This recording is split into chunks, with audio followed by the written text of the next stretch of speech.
Like a Hellcat.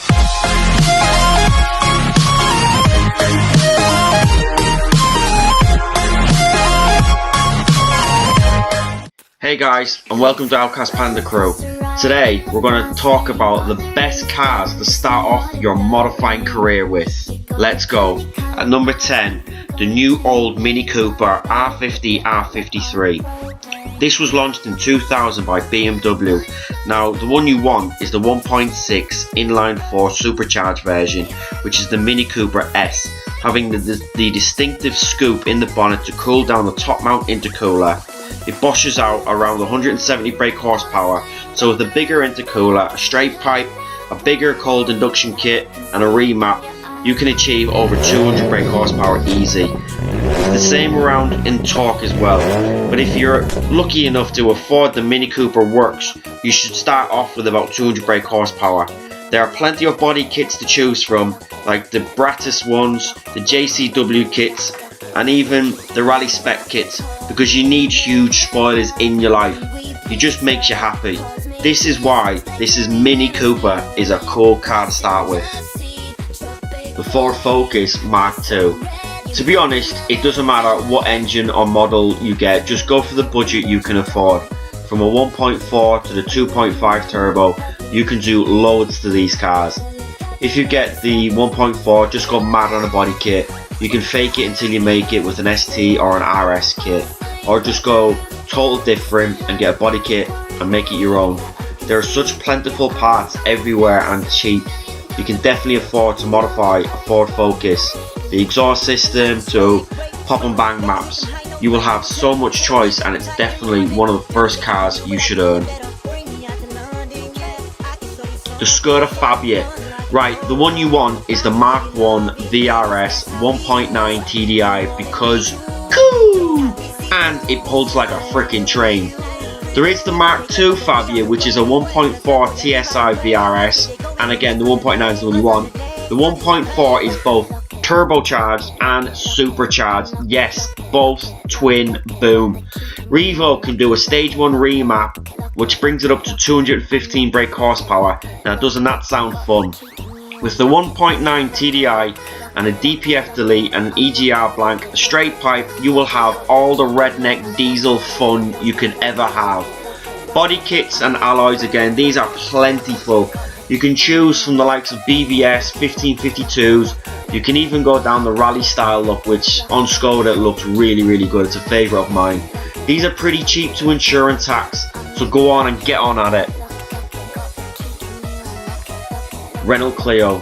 So which gen do you go for? Well, there's the old school Mark I. If you go for this, there's loads of body kits second hand around, but car parts you'll struggle as they're becoming a bit rare now. The Mark II was always a max power hero, so plenty of parts, body kits, alloys, etc. It's always one of my favourite looking ones. The Mark III, the only one you really want to go for is the Clio RS. Brembo's a standard, decently quick as well. The French know how to build a hot hatch, fair enough. Clios are fairly easy to tax and insure, but be aware they are a bit French and a bit ooh la la, who needs brake servos or electrics. So they do have problems with them. But look, they're cheap to pick up and easy to modify. Great track day cars. What else do you want? Ford Fiesta. Is Ford Fiesta the new Vauxhall Nova in a Mackey's car park picking up some jailbait? Well, yes, but you can modify the fudge out of them. Okay, so I'm talking about the Mark 6 and the Mark 7 Fiestas. The Mark 6 I prefer, especially the ST 2-litre NA 150 brake standard. I think they sound great and look even better. The Mark 7 in either the 1-litre EcoBoost or the 1.6 EcoBoost is the best bet. You've got yourself a turbo, and you know, if you get it remapped, it's basically a Focus ST. All jokes aside, the Fiesta has won loads of awards, great in rallying, it's won Car of the Year, it's got loads of parts available, so you won't be stuck looking for a spare part. They're very cheap to tax and insure, so why wouldn't you have one? The Audi A3. Right, so I'm gonna go a bit modern here. the Audi A3 Type 8V, although a quick mention on the Audi A3 8L, the 1.8 20 valve turbo, mint. Right, so back to the 8V. You've got leather seats, electric everything, and it screams I've got money at the age of 17. There is plenty of engines to choose from, like the 1.2 all the way up to the 2.5 TFSI, which is a very good engine. You can even have flappy paddle gears so you can look extra cool. The majority modify these Audi A3s with bag suspension and lip kits. It's a shame there's not more rallycross reps. All in all, like my mate Tom Zanetti says, I will make you look good, and you will look the business in an Audi A3. Honda Civic EP3. Right, let's just get it out there. You will be what the Yanks call a racer. Such a Yank term. When you buy one, the needle won't leave the red line because it is a Civic's duty to be pinging its tits off, or if you don't, you have failed Honda. To be honest, there isn't much you can't modify on a Honda Civic across the board, even on like the EFs, the EGs, the FNs and so on. Body kits done, turbos done, mad big spoilers done, a whale penis apparently done. You will have so much fun trying to kill your Honda, so just go out and get one and enjoy the JDM Redline. Outkast Panda approved. Nissan Micra. Okay, it doesn't matter what generation you have, Mark 1, Mark 2, Mark 3, Mark 4. Okay, hear me out. 1, they're JDM, and that holds the potential to have an SR20 DET lumped into them. 2, you can crash or damage them. It's a Micra, it doesn't matter. 3, you can get so creative when modifying a Nissan Micra. It's a blank canvas. You can have big spoilers, boom, put it on. You can have an Impreza front bumper, boom, put it on.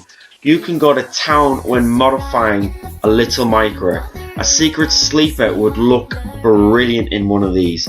There is a huge community of people who track race these cars as well, so there's plenty of knowledge and plenty of parts out there. They are crazy cheap to insure, so go get one. Vauxhall Corsa, the jailbait car of the noughties. Everyone and their dog has had a Corsa. Why? They're cheap, loads of parts, and you're not that bothered if you crash or break it. The exception is the VXR. Now I love these, I'd still have one any day, but the normal Corsa, you can do so much to these. Modify as little or as big as you want. There is a huge aftermarket for Vauxhall Corsa, cheap to insure and in tax, one of the best first cars out there. Subaru Outback. Okay, I've went proper wildcard on this last one here, but listen, it's basically a posh WRX Impreza, kind of.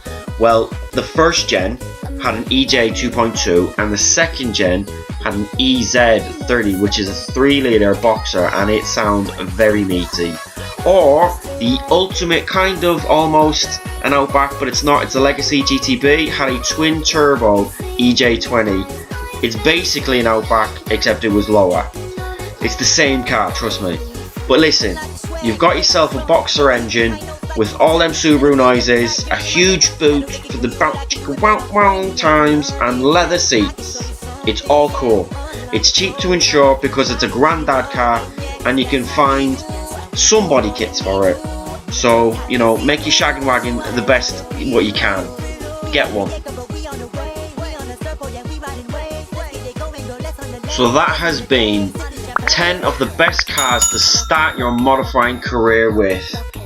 Please like and subscribe, and we'll see you next time.